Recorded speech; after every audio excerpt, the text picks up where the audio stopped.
Crystals, what are they? No, seriously, look at all these amazing structures and forms. They're beautiful, they're powerful, and they're life. Crystals are the essence of life manifesting within the earth, the blossoms of the mineralogical portion of the earth. Recognition of these energies and forms of crystals can greatly benefit your personal growth. It is a very basic consciousness, not as intricate or advanced as some life on earth.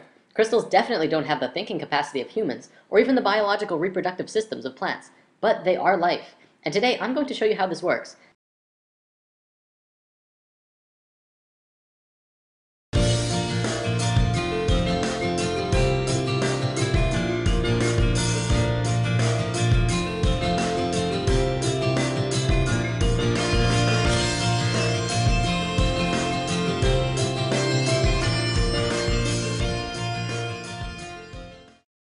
Crystals are defined as being a mineralogical body with a characteristic internal structure and enclosed by a symmetry of plane faces. They are, however, much more than that. We've discussed before that everything in the universe is a vibration, existing through many different frequencies at once. Our physical bodies are on this physical plane, but the sounds that we hear vibrate to a different frequency, as with smells and even thoughts. Crystals also vibrate to many frequencies at once. Health is the natural state of any form in the universe. Considering the vibrational existence of reality, health comes when the frequencies of anything are in balance and harmony with itself. When patterns of energy are disrupted, we experience a state which we know as disease, which is a body that's not at ease. The resistant, discordant energy patterning is responsible for every negative symptom we experience, everything from headache to cancer. Crystals and gemstones have a vibration that is free of resistant patterns. They are among some of the structures in the physical dimension which have the most balanced, cohesive, strong, and intentional frequencies. Their unchanging physical structure is a reflection of their innate energetic pattern of balance and strength, which are incorruptible. In the physical world, you pick up a crystal and feel it as something separate from you that you're just holding. But on higher frequencies, you're actually interacting with that stone energetically. This interaction then causes changes to your structure and psychology through your own energetic systems. It begins a process of rebalancing the energetic structure of your body, and in a sense, can help you heal. Now, consciousness is of course the determining factor of if you are going to be accepting of these new frequencies coming into your being through crystals. I'm not going to say crystals will heal you, because if you fight them and are non-receptive to these frequencies, you will continue to create the disharmony within yourself. Ultimately though, crystals can be used to retune your whole being back to a state of harmony and flow. Crystals have been used and revered since the dawning of civilization. In fact, the Christian Bible refers to crystals over 200 times. Precious stones were used in the foundation of New Jerusalem. They were also used in the breastplates of Aaron, the Hebrew high priest. Crystals have been discovered in the ruins of Babylonia and in ancient tombs of Egyptian and Chinese rulers. This wouldn't be spirit science without some sacred geometry, though. Remember the 5 platonic solids? Science understands that all atomic patterns and molecular structures were based on these 5 forms. They create the forms that the universe manifests through. Well, here's the atomic structure of a beryl crystal. It's the flower of life, the creation pattern flowing through the structure of this crystal. Now, not all crystals are like that molecularly, but they are very geometric. There are 6 categories of crystals. Of course, there are lots and lots and lots of kinds of crystals, but no matter how many there are, they will always be in one of these categories: isometric, tetragonal, hexagonal, orthorhombic, monoclinic, and triclinic. For the most part, all of these systems are derived from the hexahedron, also known as the cube. One of the biggest things about crystals is that they can transmit frequencies. From a metaphysical perspective, we can transmit thoughts and emotions through crystals, but scientifically, does that make sense? Would you believe it if I said that pretty much all of modern computing technology was based on the living element of crystals? Consider the radio. The first radio was a crystal set. They would cut a piece of quartz crystal and touch a wire to it. The frequencies transmitted through the crystal. The quartz! That's right. The molecular arrangement, of course, is very stable and has a measurable frequency. And because of this, it can be used in basic technology. Nobel Prize winner Marcel Vogel discovered that crystals can be reprogrammed as silicon chips in a computer, and can also be programmed with the energy of consciousness. He discovered that when a person uses a computer, thoughts are transmitted into the computer by pressing on a keyboard. That information is stored in silicon chips via the medium of electricity. Thought is a form of energy which can be given direction through what we call intention. He concluded, due to this discovery, that crystals could also be programmed without the need for electricity, by using just thoughts as the informational energy. Another interesting find is that quartz is composed of silicon and oxygen, a combination known to geologists as the building block of all minerals. The living element within crystals is silicon. Science found in the 50s that silicon shows the same principles of life as carbon. Exactly 1 octave down on the periodic table from carbon is silicon. Sponges deep in the ocean made from 100% silicon were also discovered, which shows that silicon life doesn't just work in theory, but they actually exist right here on this planet. But get this, the Earth's crust itself is made out of silicon. It's 25% silicon, but silicon bonds with just about everything. So the Earth's crust is actually roughly 80% silicon compound. We're literally floating out in the middle of space on a giant crystal ball. The term Mother Earth never had so much meaning as now, as we learn that the entire planet itself is a conscious, living being. She's aware of you and everything going on her body. The energies within crystals are universal. Therefore, when you connect with a mineral and are open to receiving what it has to offer, and begin to play creatively through your higher self, you can contact and synthesize the energies from which the entire universe is comprised. This is why crystals are so powerful, and why they must only be used through the highest consciousness of the individual. Right intention during the use of crystals further serves to connect your personal energy with that of the crystal kingdom, helping you get to a place of love, of light, and the good of all. Although each and every one of us has an infinite power of the universe within the self, we as humans always like having that support from something external from us. Every crystal form has its own individual energy and its own personality. Each can be used in unique ways to assist one in understanding the nature of existence, or moving forward on our own life path destiny as we're consciously experiencing it. I feel that right now, as people are waking up, we're becoming more and more aware of our ancient knowledge and wisdom. Part of that information that is returning to us is the nature of crystals. I see crystals as being very monumental in the evolution of humankind. They could provide a lot of love, light, and insight for many who are struggling with their own inner demons in this coming time. Things are getting more and more intense, but it's also providing people with the opportunities that they need to raise their own vibrations and frequencies to a level of light and happiness. Healing has to come from within. I'm not going to say that if you just get crystals, you'll be happier or smarter or heal better. However, think of it like being with a close friend who really cares about you. They will provide their energy and attention to you to help you find yourself in this time of need. Crystals are like that. They will give you support if you allow them to, and open up your heart to the frequencies that they are emitting. So where can you get crystals? Well, there are several options. The easiest is probably just to find a local metaphysical store. There are usually at least one or two, if not more, metaphysical shops in every city. You can find tons of pocket stones, usually ranging from 50 cents to $2 or $3. Of course, the bigger and bigger crystals you get, the more expensive they become. If you're hunting for bigger gems to purify the frequencies in your house, it's always fun, and cheaper, to go gem mining. Some gem mines actually allow you to go in with a pickaxe and mine your own crystals, and others have sand and water mining as well. This is a really fun experience, and I highly recommend it for anyone who's exploring crystals. Also, I feel it's important to note that if you have crystals and you want to learn what they are, simply do a Google search for crystal properties. There are tons of sites on the web which provide information on the particular frequencies or personalities of crystals. Crystals and gemstones are one of the most powerful tools available for us in the physical dimension right now. And like all tools, the key to maximum utilization is to learn how to consciously implement the tool.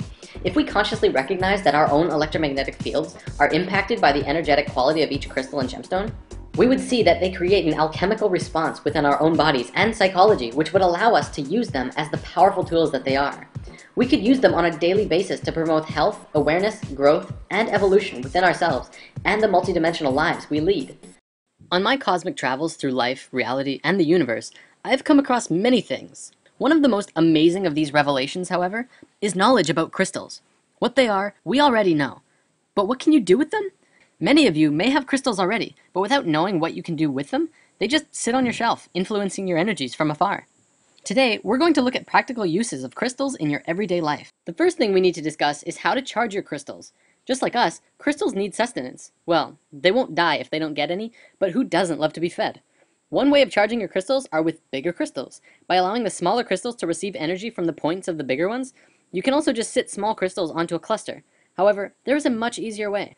Sunlight. Just as we receive energy from the sun, crystals also receive and recharge under the intensified life force rays of the sun. By letting your crystals spend an afternoon in the sun, they will be bursting with juicy energy for quite a while. Think of crystals like a rechargeable battery, and by leaving it in the sun, it recharges and stores energy to give to you. If it's running on low, the frequencies that it emits will not be as strong as if it would be at a full charge. You can also cleanse your crystals by allowing them to bathe in salt water for a while. If possible, use sea salt or pink Himalayan salt. If you live near the ocean, you can also let them bathe in the ocean itself. You can also sage your crystals, which is very beneficial for cleansing them and keeping them happy. Letting them sit in brown rice for 24 hours centers and grounds the crystals and balances their male and female energies. When you first get your crystals, whether it's through a gift or you dig it up yourself or bought in a store, it's usually important that you dedicate your crystals.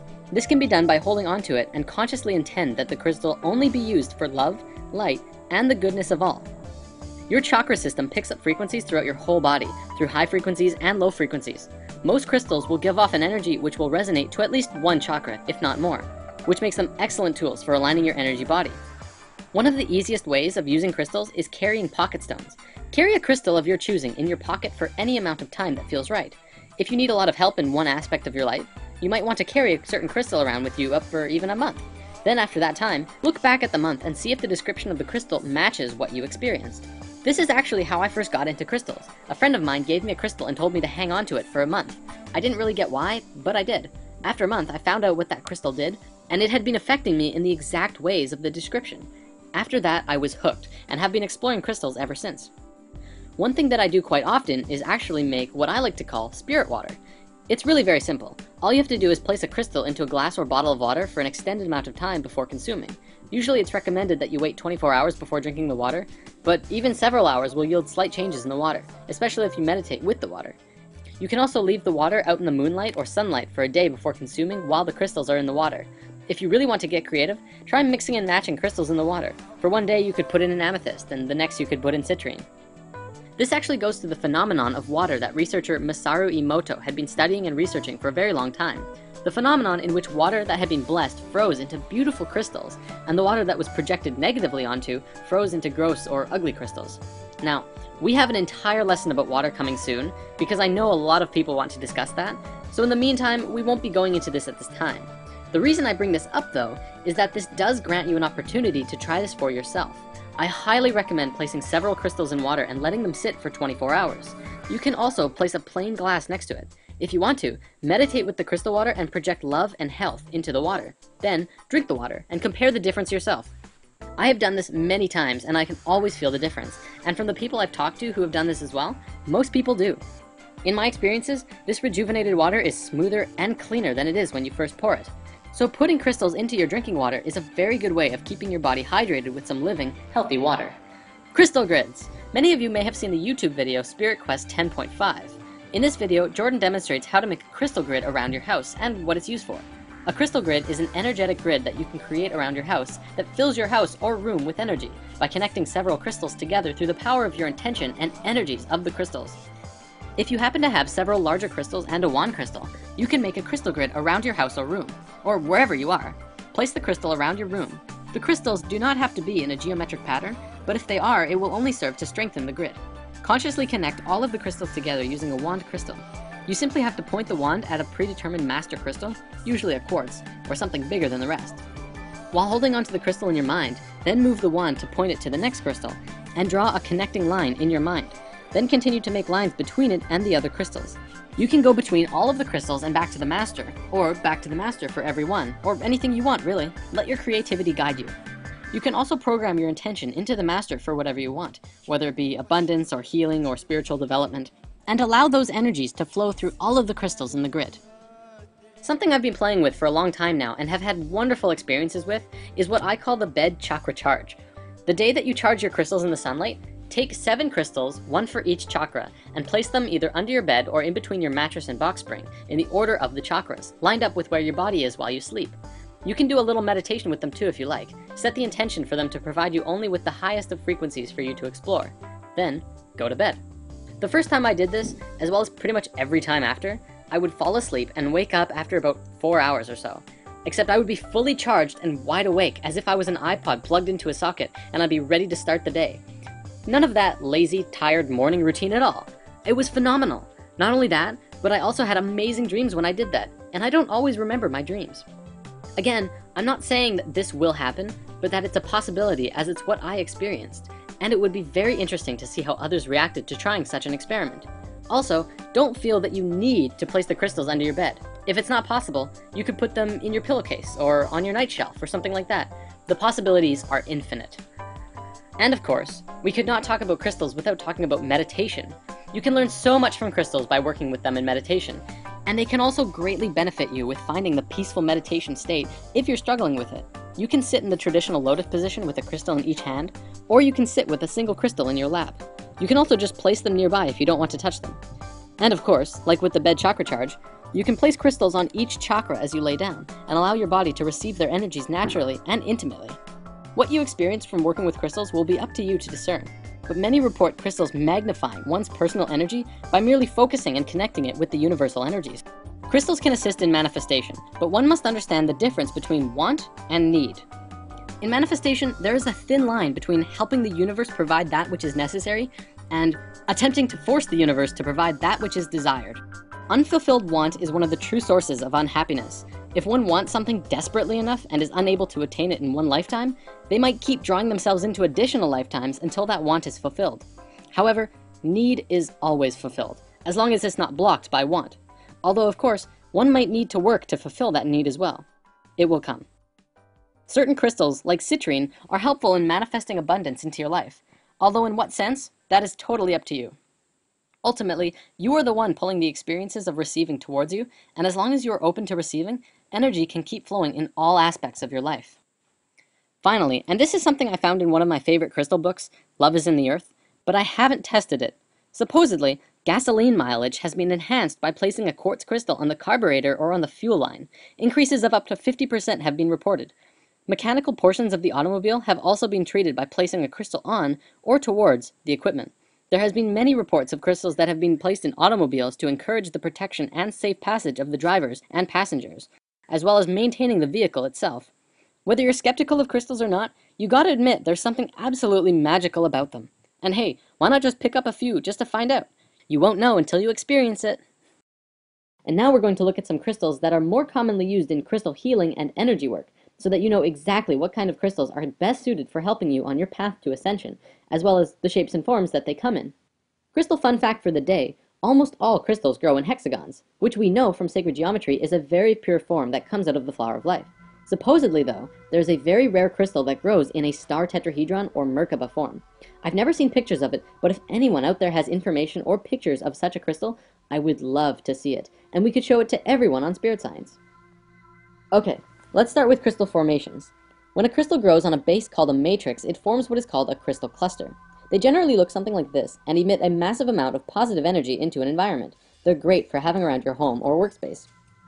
Most crystals grow terminated, which means pointy on one end like this. Sometimes you can find double terminated crystals, which grow in clay pockets instead of on a matrix. They are pointy on both ends and emit energy from both sides. Geodes are another great formation for having around the house. These are mineral products of volcanic bubbles. Very powerful.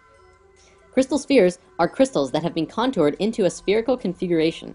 This is one of the most powerful forms a crystal can take because it emits the same frequency in all directions. When held or worn, they purify and fill the gaps in the entire auric field.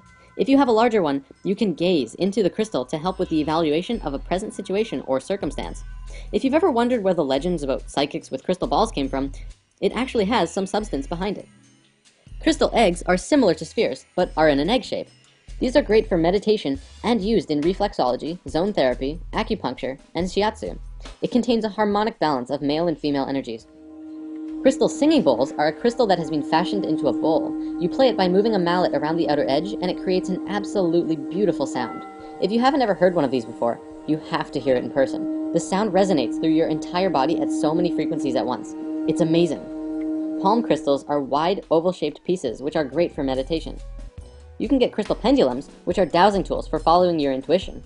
The basic idea is that you hold it in your left hand and ask yourself a question, and allow the pendulum to swing. Depending on the direction, if it swings or goes in circles, it gives you a yes or no answer. Try this one out for yourself. It's actually pretty cool on how it works. Phantom crystals are very cool. These are crystals that grow over top of other crystals. So what you get is a crystal with an amazing crystal phantom in the middle. They're very beautiful, very powerful, and supposedly great for working with past life memories in meditation. A tumblestone is another word for what I call pocket stones. It's a piece of raw crystal that has been tumbled in a metal canister until it's nice and smooth, and feels like a pebble. Great for pockets and pillows. Wands are solid pieces that have been carved or smoothed into a wand shape, and sometimes have metal, wood, or other materials attached to it to design the wand. Wands are excellent for directing energy in healing work or making crystal grids. Okay, now let's look at some crystals themselves. We'll go over the basics and also note that I'm providing a PDF of all of this crystal information so that you can print it out and keep it in your wallet so that you can have a handy, quick reference guide to crystals whenever you're out and about. I can't tell you how handy it is to have when you walk into a store like this. Agate is known as the Strength Stone. Courage and strength for body and mind. Facilitates perceptiveness and precision. Is grounding and energetic. Balances the yin and yang energies within the body. Aquamarine provides emotional and intellectual stability and clarity of the mind, aids with self-expression, calms nerves, dispels intolerance and helps banish fears and phobias. Amazonite aligns and balances the mental and etheric bodies, calms nerves, aids creative expression, and cuts through illusion, brings joy, clarity, and an understanding of universal love. Rose quartz is the stone of love. It balances, heals, and rejuvenates the emotions, cools hot tempers, clears stored anger, guilt, and jealousy, and encourages compassion and harmony. Calcite facilitates an awareness and understanding of nature, aids in the remembering of astral travel experiences, and alleviates fear. Carnelian aids concentration and memory, stimulates the inquisitiveness and dispels apathy, enhances attunement with the inner self. Lapis lazuli enhances awareness and intellect and enhances psychic abilities, helps overcome depression, aids creativeness and protection. Smoky quartz dispels negativity and releases emotional blocks, provides grounding and protects, as well as enhances channeling power. Clear quartz is the spirit battery, excellent for meditation, amplifies energy and thought, as well as dispels negativity, aids communication with every dimension. Amethyst is the peace stone, ideal for meditation and enhancing psychic abilities, a great calming influence, very protective and inspirational, radiates with divine love. Malachite aids intuitiveness and transformation, balances, clarifies the emotions, and clears the subconscious blocks and reduces stress. Sunstone dissolves negativity while grounding your root chakra and providing the energy of the sun in the palm of your hand, enhances the masculine nature, and is great for working on projects. Moonstone, on the other hand, stimulates confidence and balances the emotions, helps with intuitiveness and perception, enhances the feminine nature, and clears the auric field. Peridot inspires happiness. This one is great for making your days brighter, strengthens and regenerates the individual, and reduces anger and jealousy.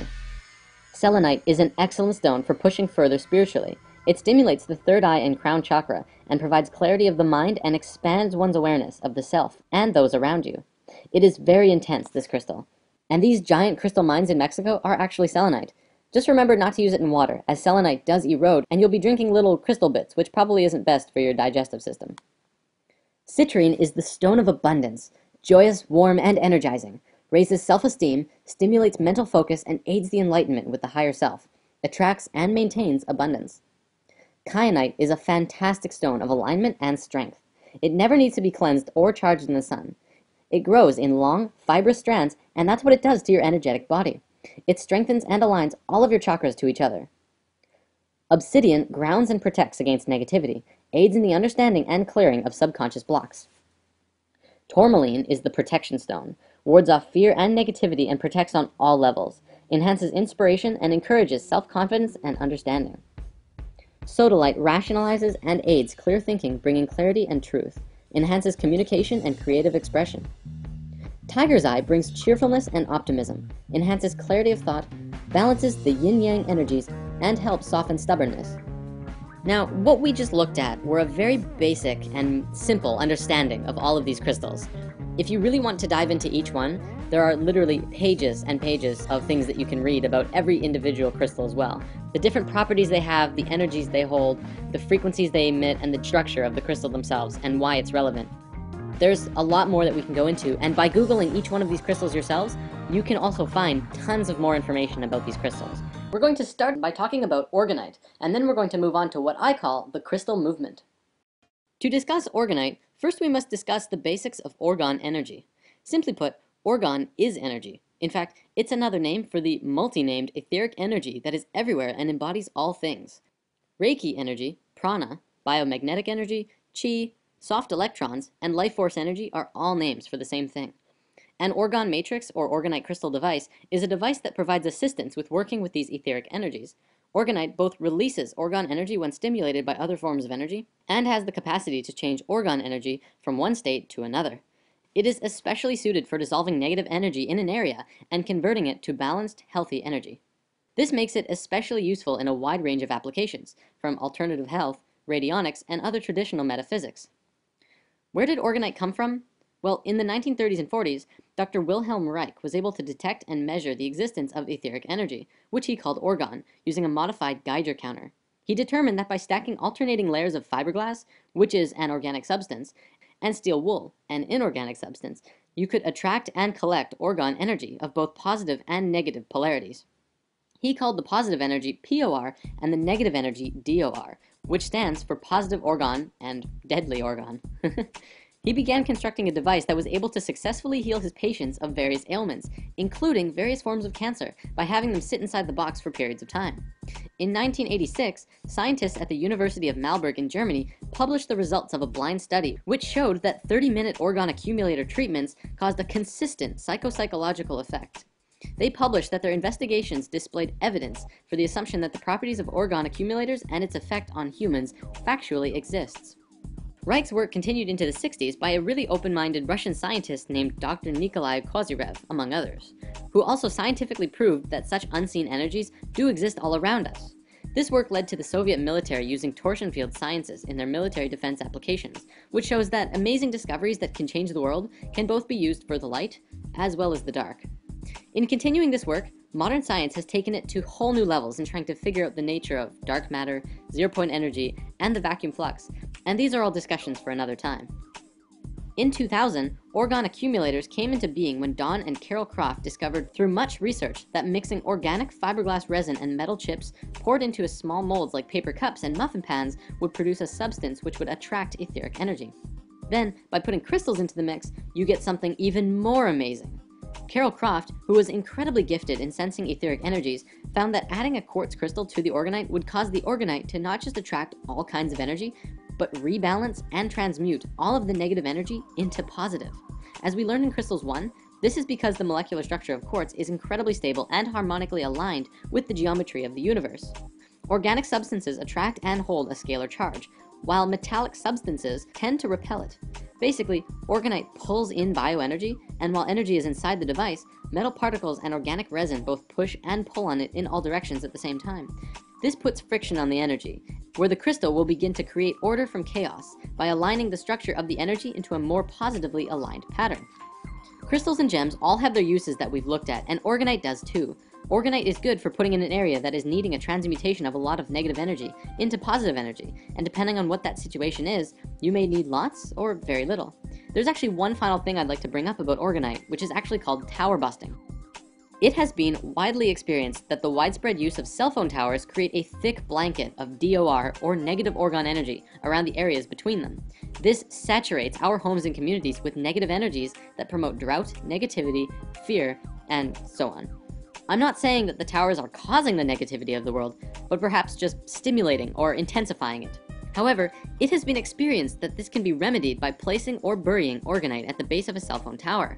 Thousands of aware and selfless, beautiful people in the world have begun doing this and slowly helping out in what is being called the orgonite gifting movement. And this is happening all over the world. And we need your help as well. To find out more about orgonite, check out www.orgonite.info, where it talks about the science behind it and the gifting movement and how to get involved yourself. Or check out the link in the comments to an article by my friend Trey, who makes orgonite and has written a big explanation about how and why it works. Now we're going to move on to the crystal movement. Now, I realize from the title you might be thinking, what? Is this some kind of new movement like Zeitgeist or Occupy, only based around crystals? Well, not really. But if we follow through with this shift in consciousness could be an incredibly smooth process. Crystals, being conscious, don't just like sitting around in the same spot all the time. They like to travel, just as most people do. Crystals move about when they want to. They change owners, jump out of your pocket, and flat out abandon you when the time is right for them. If you are in tune, you will be able to know when a crystal is ready to move to someone or somewhere else. Just like people, when we are done with a task, it might be a time to move on to something new. Crystals are the same way. I've had many experiences where a crystal of mine that I loved decided to leave, stay somewhere else, be with someone else, or just flat out vanish on me. It's all fine though, because that's where it went, which means that's where it needs to be. The crystal movement is about the movement of crystals across the world and into the hands of the people. It's time for crystals to help the human race find ourselves and return to a higher state of awareness and frequency by bringing in pure and high frequencies that we need. All over the world, people are beginning to give crystals and move them around. They're giving them as gifts for holidays and birthdays. One thing I've started doing is actually carrying around a little bag of crystals with me all the time to hand out to people that I encounter as I go about my day. When a person who's down on their luck asks you for some spare change or a cigarette, you can reply, "Sorry, I don't have any change, but I'd love to share a crystal with you," and then briefly describe what it is this particular crystal does, if you know, and wish them safe journeys on the path that they are walking. I encourage everyone to try just doing that. what you're doing is literally giving out a little pocket of love or abundance or insight, and who knows what will manifest into their life. It feels absolutely incredible. It's so good to share crystal magic with people and to see their eyes light up when they're holding their brand new rose quartz or kyanite or whatever. Ultimately, it's just spreading goodness. If you're shy and don't necessarily want to hand them out to strangers, you could also just leave them wherever you go. Jim Carrey said that he used to go around and write, "Have a great day" on $20 bills and leave them around the city for others. You can do that with crystals. Can you imagine the feeling of stopping to tie your shoe and finding a beautiful piece of rose quartz just saying, "Take me"? Now imagine being able to give that to others. Compassion, love, and gratefulness are such powerful and incredible emotions and frequencies, and love will be the force that brings us together. Now, we have mainly been focusing on what smaller crystals can do. Pocket stones are wonderful on an individual basis, but now let's come up with some ideas that we could do with larger crystals. Large crystals are very powerful. You can do a lot with large crystals, and you can help a lot of people if you put them in the right places. For example, putting large geodes for healing and love in hospitals could help many, many people recover incredibly quickly. Crystals around your home can influence or aid in your family life. Putting crystals in the classroom could help students both learn and grow more as individuals and communities. We could install large crystals of abundance and love into homeless shelters, and who knows what could happen. Even smaller businesses can benefit with some crystals around the office or work environment. I feel it's very important that we start investing in crystals and fast, not because of the economic reasons, but because of what it will do for us and what beauty and love it could bring into our lives. So how do we do this? This is probably something that needs some organization, and we need to follow through. On the Spirit Science website, we've been partnering and working with many people who work with crystals. Our friend Kiko makes chakra necklaces, which you can get through the site. We're also working with my friend Trey, who makes orgonite to help get as many of these orgonite devices out to the world as possible. How about bigger crystals? We feel this is going to work on a community basis. Obviously, not many people have hundreds of dollars to spend on crystals to share with their communities or workspaces, or local hospitals, shelters, and schools. However, collectively we do. I encourage everyone who is on board with this to share these videos and information with all of those around you, and look into collectively pooling your resources into bringing some powerful, energetic fountains into your environment.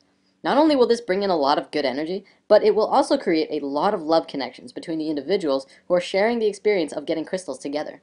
And if you do put crystals in a home or workspace or environment, take a picture of it and send it to us. We could put it up on the website and show how the crystal movement is doing. To wrap this video up, let's conclude with something really awesome. The 13 Mayan crystal skulls. What are they? What were they? What do they do? I'm going to share what Drunvalo Melchizedek has shared, but there's a lot of information available out there. Perhaps we can go into a full story another time. In a nutshell, 13,000 years ago during the fall of Atlantis, the Maya took their calendar and left Atlantis. During this time, they carved a large crystal skull out of quartz crystal and held a ceremony. One person who was trained and prepared would consciously drop their body and enter into the skull, where they would reside within for the next 13,000 years. Then, every 1,000 years, another ceremony like this would take place. The ceremony involved a being who had an understanding of everything humankind knew at that point, and then entering into the crystal and saving these memories within the skull. Kind of like the Mayans would hit file and save as every 1,000 years to preserve what they knew. Supposedly this year in 2012, they will hold a final ceremony with all of the crystal skulls coming together to reveal all of this ancient knowledge to the world and allowing it to enter our consciousness once more.